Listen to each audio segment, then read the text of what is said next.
সত্যি কি তোর ছেলের সঙ্গে আমার মেয়ের বিয়ে দিবি? তুই এসব কি বলছিস রে? সে ছোটবেলা থেকে বিয়ের কথা হয়ে আছে, তুই বিয়ে দিবি কিনা সেটা বল। ওই কথা বলে আমাকে লজ্জা দিস নি ভাই। আজও আমার সেই দিনের কথা মনে আছে। তুই না যখন ওর মার পেটে, টাকার অভাবে আমি চিকিৎসা করতে পারছিলাম না, শুধু তোর নিঃস্বার্থ ভালোবাসা মা মেয়ে দুজনকে বাড়ি ফিরে আনতে পেরেছি। আজ আমার যত সয় সম্পত্তি সবই তোর দয়ায়। আর তুই আমার মেয়েটাকে বৌমা হিসেবে চেয়েছিস, আর আমি এইটুকু দিতে পারবো না? আমি জানি আমার বন্ধু আমার কথাই কোনোদিনই না করতে পারবে না। আমি ওই ছেলের সঙ্গে বিয়ে করব না। বিয়ে করবি নি মানে?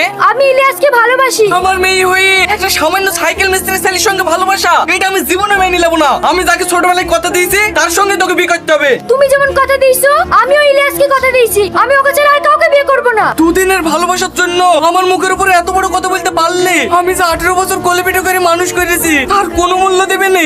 আজকালকার ভালোবাসা বাপ মায়ের ভালোবাসাকেও হার মানিয়ে দেয়। আমি হার মানবো না। বন্ধুকে যখন কথা দিয়েছি, বন্ধুর কথা যদি না রাখতে পারি, আমার এই জীবনই রাখবো না।